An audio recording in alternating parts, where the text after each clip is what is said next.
Buenos días.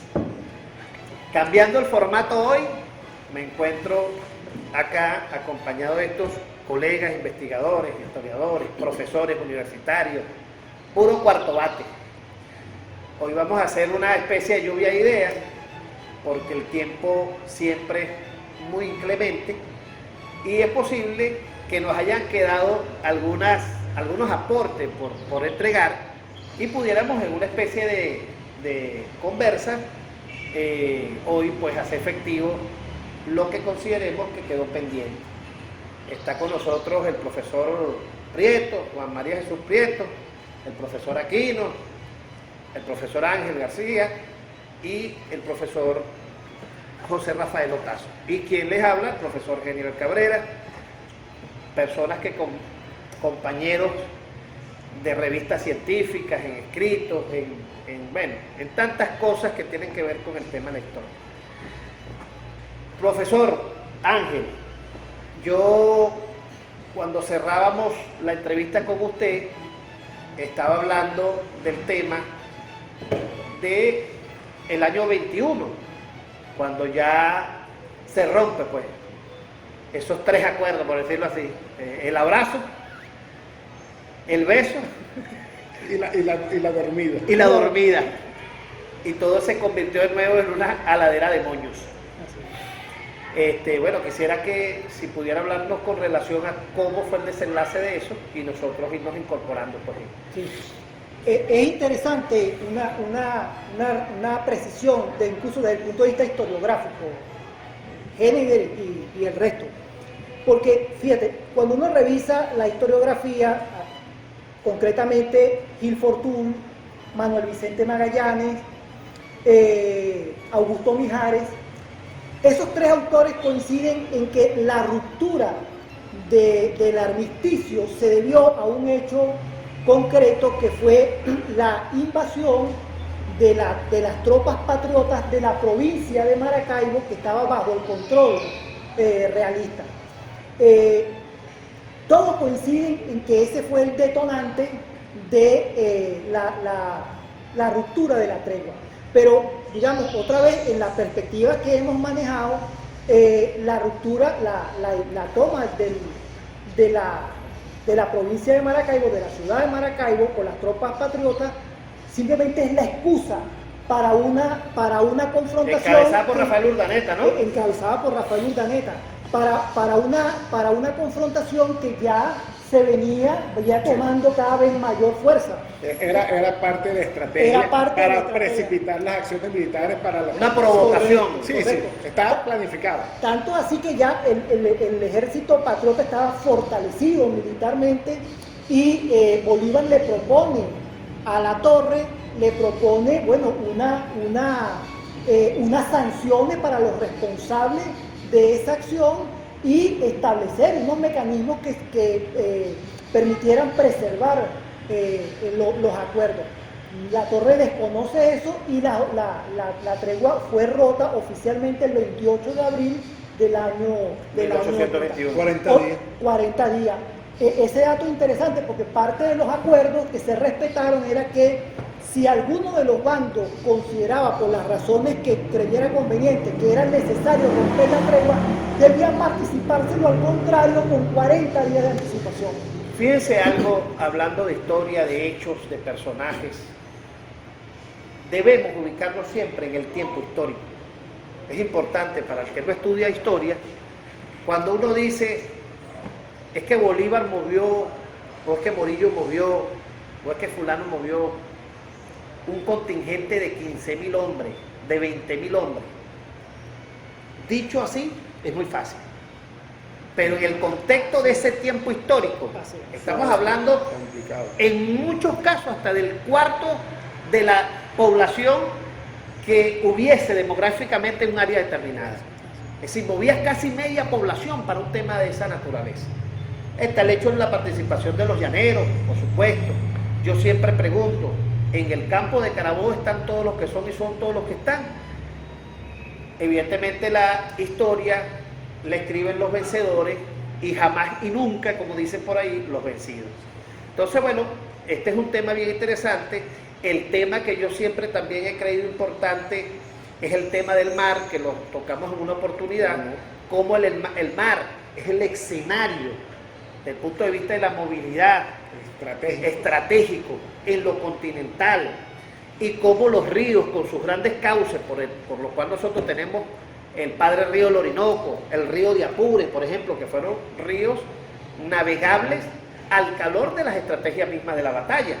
Porque ya decíamos, por ejemplo, que hacia el oriente del país y hacia el occidente del país, donde está más marcada el tema de la movilidad, desde el punto de vista de las tropas.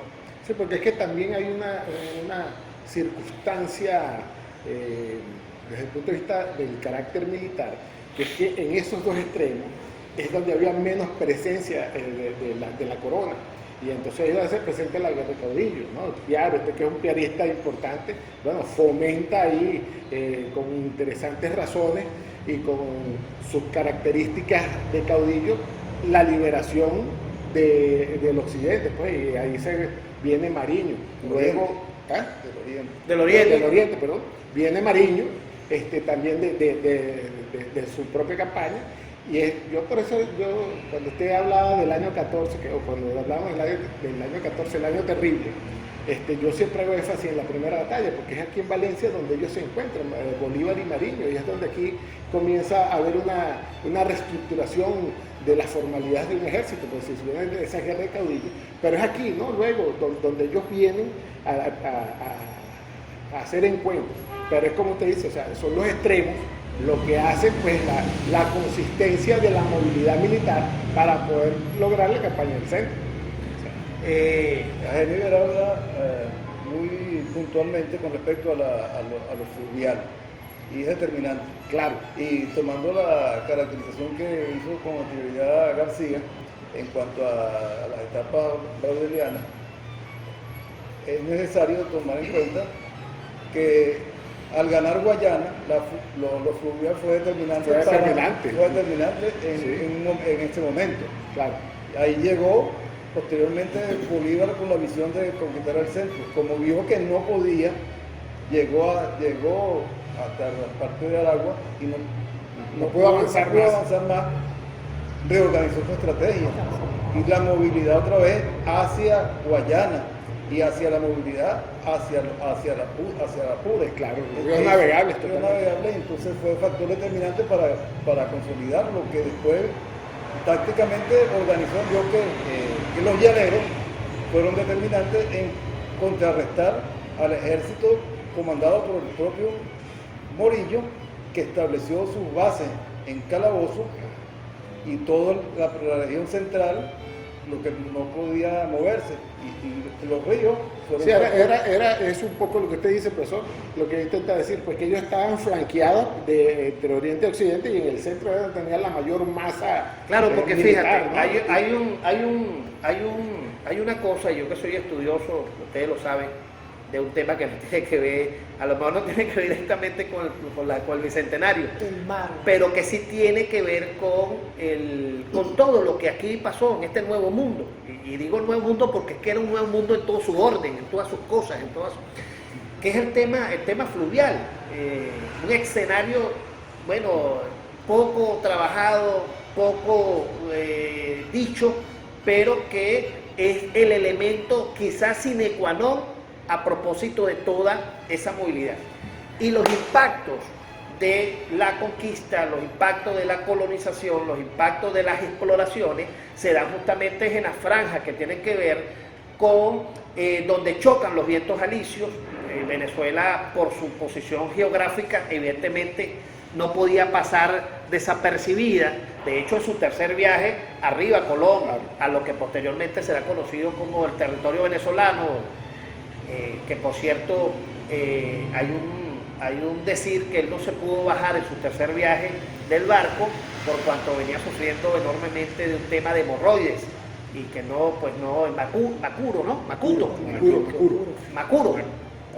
Macuro, sí. Entonces lo que pasa es que uno confunde Macuto y Macuro. Sí.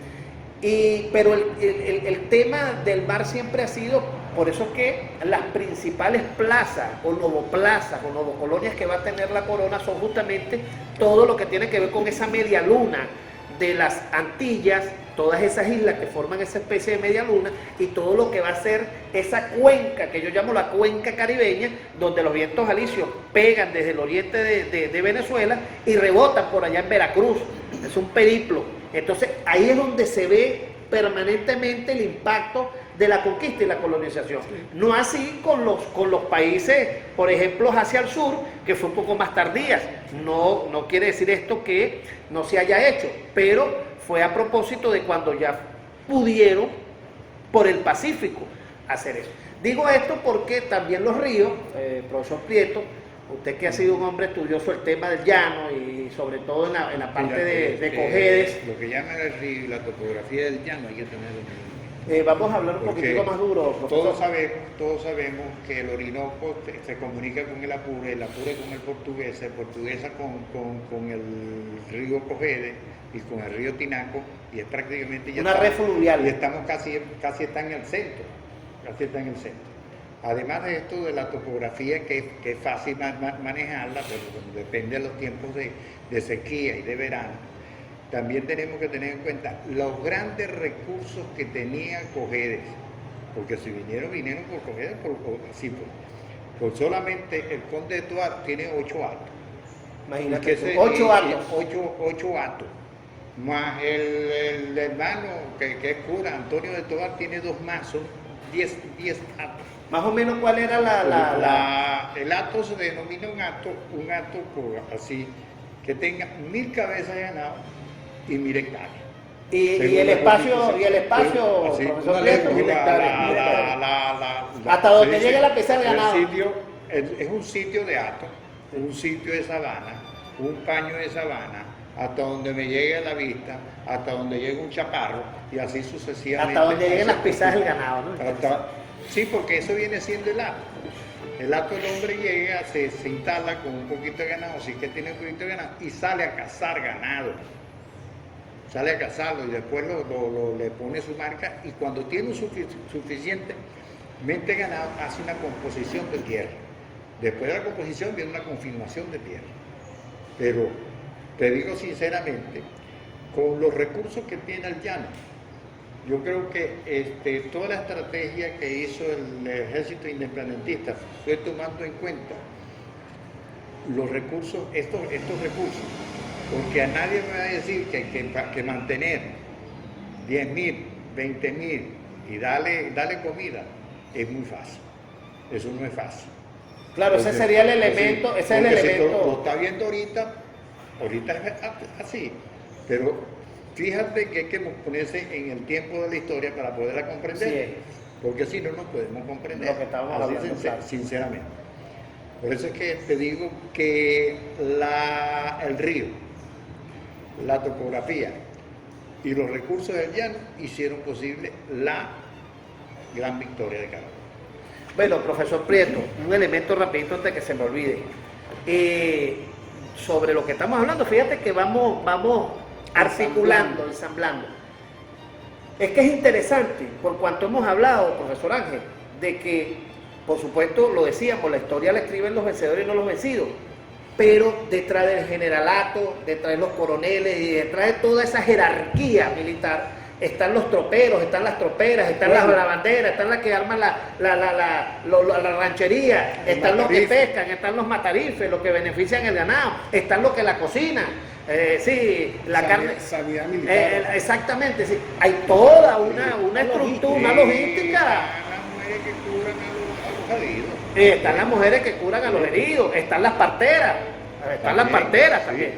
Entonces, el imaginario nuestro, o sea, eso hay que decirlo, detrás de ese rostro del emblema de las estrellas y del generalato y de toda esa estructura militar, está justamente todo ese, en términos beisbolísticos, todo ese equipo que hacen posible de verdad que la cosa se haya cristalizado.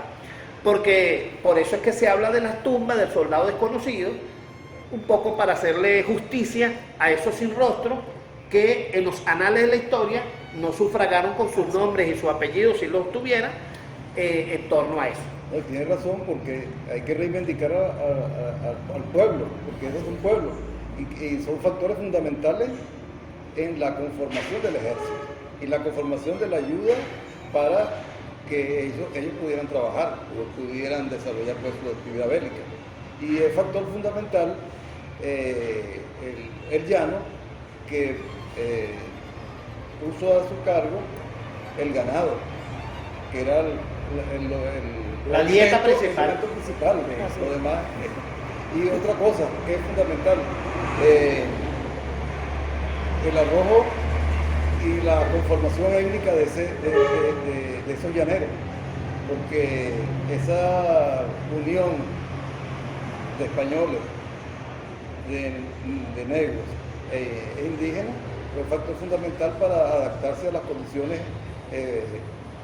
Sí, propuesta en el campo de batalla. para dominar pues, el medio y luchar, dígame, en el estado Apure en momentos de lluvia, con tantas... De esos torrenciales. Y eso fue notable, pues.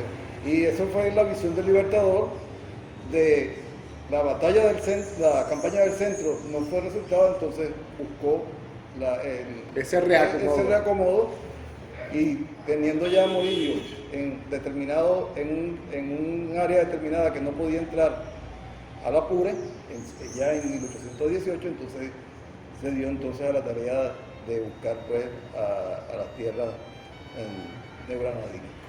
Fíjate, detalles importantes por ejemplo, lo que significaba el río Orinoco a partir de la batalla de San Félix. O sea, ese río que hoy, si uno va a Bolívar, entonces tú pasas el puente y nos parece una cosa natural, pero en 1817 es una barrera natural que te impide que cualquier ejército pueda ser sorprendido. Pero además el propio Bolívar en cartas que le envió, por ejemplo, a Páez y a otros interlocutores, hablaba de las bondades. Por ejemplo, qué significaba no solamente el río, sino el control de la navegación que tuvo, por ejemplo, con la armada comandada por Luis Brión.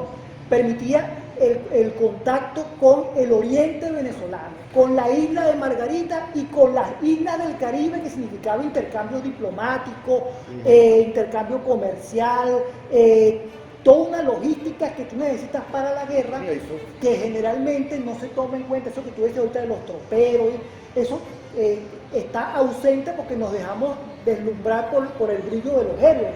Pero toda esa logística es una logística que está muy determinada, en este caso concreto, a partir del año 17, por el control del Orinoco. Y hacia el occidente, todo lo que significó, por ejemplo, el contacto con los llanos occidentales, que Bolívar pudiera conocer a Páez, que era un personaje que él no conocía, que lo conoció en el año 18. O sea, todo eso es una dinámica que se va a establecer a partir del control de la navegabilidad del Orinoco y de su afluente. No, y el tema con Oriente, es que viene de ser una provincia, la provincia de la Nueva Andalucía. O sea, no era poca cosa desde el punto de vista de identidad, si se pudiera decir. O sea, ¿qué tengo yo que ver con el resto, con aquello? O sea, porque yo tengo que subordinarme a... O sea, hay toda una...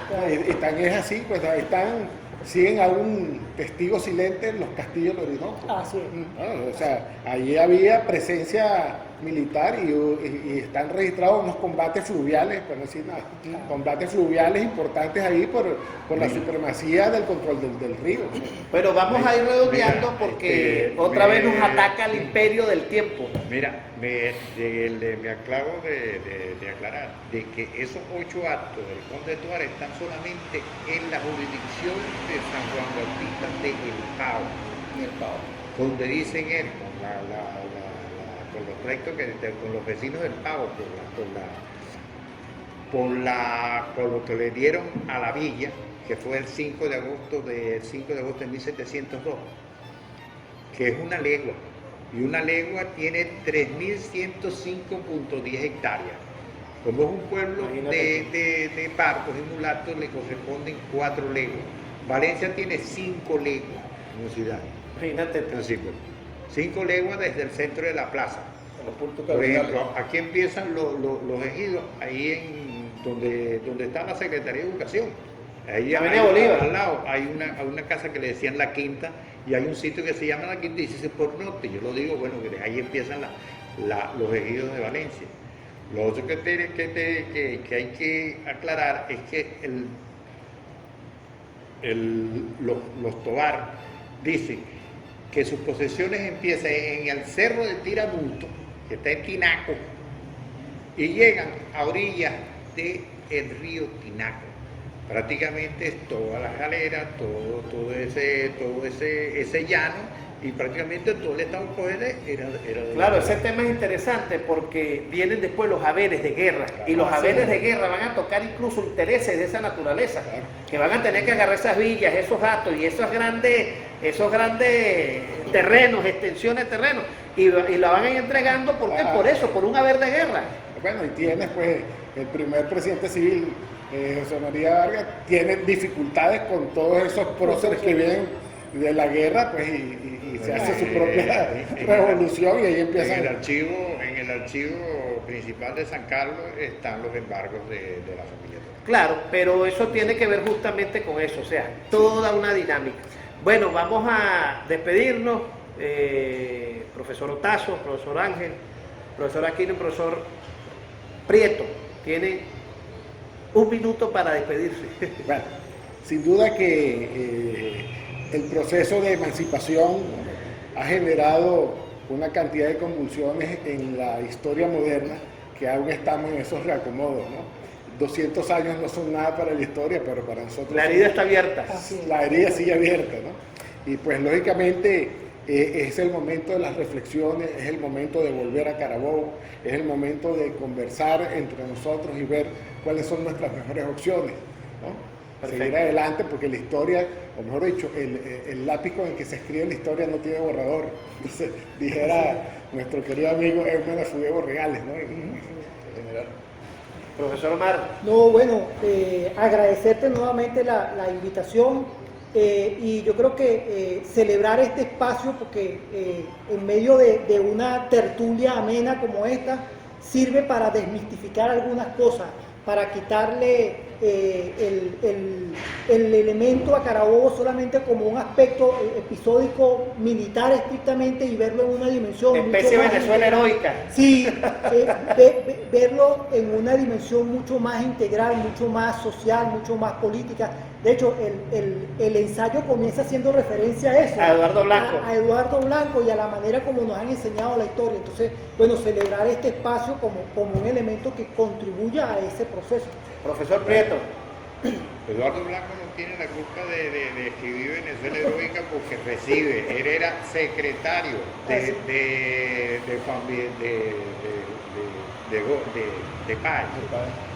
Y él relata y hace su Venezuela heroica de bocas de Paz. Así es. Bueno, eso ratifica que la historia la escriben los vencedores y no los vencidos. Profesor Aquino. Bueno, gracias por la invitación y este es un momento que hay que aprovecharlo para reivindicar a los que faltan y seguir investigando quiénes aportaron al ejército en esa lucha por consolidar pues, un modelo de país y no volver a ser súbditos, sino ser ciudadanos.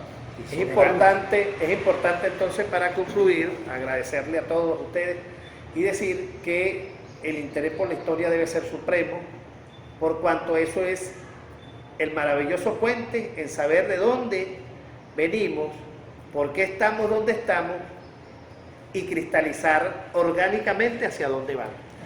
Como dice nuestro profesor Luis Rafael García Jiménez en su Apohistoria y la Criptohistoria, todo lo dicho no está totalmente dicho y todo lo que no está dicho no está totalmente no dicho. Así que bienvenidos al mundo de la historia.